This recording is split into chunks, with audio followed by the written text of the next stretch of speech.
বর্তমান আমাদের বাংলাদেশ এক মহা সংকটের মধ্য দিয়ে যাচ্ছে। আমাদের দেশ, আমাদের দেশের ভাইয়েরা আলাদা হয়ে গেছে।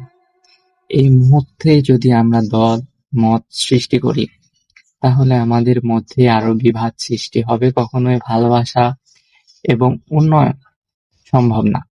আমাদের করণীয় দল মত সবকিছু ভুলে সবাইকে এক হওয়া। জামাত, বিএনপি, আওয়ামী লীগ এসব ভুলে যাই সবাই। আমরা সবাই মনে করি আমরা এক দেশের মানুষ, আমাদের দেশে উন্নয়ন প্রয়োজন। আমরা সকলেই ভাই ভাই। আমরা দলের দোহাই দিয়ে আরেকজন ভাইয়ের জীবন কেন নেব বলেন? আমাদের উচিত একজন কৃষক, শ্রমিক থেকে শুরু করে বাংলাদেশের প্রত্যেকটা শ্রেণী পেশার মানুষ হতে পারবে বাংলাদেশের সরকার।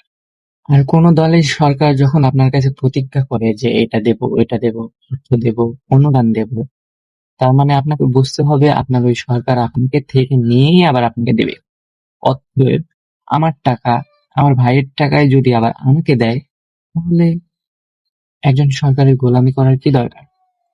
আমরা অর্থ চাই না, অনুদান চাই না। আমরা চাই আমাদের সরকার আমাদের কাজের ব্যবস্থা করে দিক। আমরা চাই প্রত্যেকটা স্টুডেন্টস উন্নত দেশের মতো পড়াশোনার পাশাপাশি পার্ট টাইম কাজের সুযোগ পাবে। তারা যে সময়টা কাজ করবে, সে সময় অর্থ তারা পাবে। অতএব আমরা কোনো সরকারের গোলামি করতে চাই না। আমরা কোনো সরকারের গদি বাঁচানোর জন্য নিজের জীবন দিতে চাই না।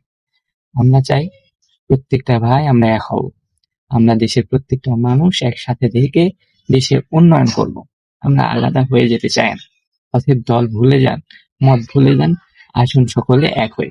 আমি একটা বই লিখেছি যেখানে একজন কৃষক থেকে শুরু করে সরকার পর্যন্ত প্রত্যেকটা মানুষের কথা লেখা আছে। এই বইটির দাম মাত্র 50 টাকা করে। আপনি যদি এই বইটা পড়েন, তাহলে বাংলাদেশের উন্নয়ন, সুশৃঙ্খলতা, ন্যায়পরায়ণতা সবকিছু কিভাবে ঠিক করা যাবে তা এই বইটিতে লেখা আছে। প্রত্যেকটা শ্রমিকের, প্রত্যেকটা মানুষের কথা এই বইটিতে লেখা আছে। আমার বইটির নাম হচ্ছে সুশৃঙ্খল ভোট ও আগামী বাংলাদেশ। যারা বইটি নিতে চান কমেন্টস করুন, আমি রিপ্লাই দেব। ধন্যবাদ।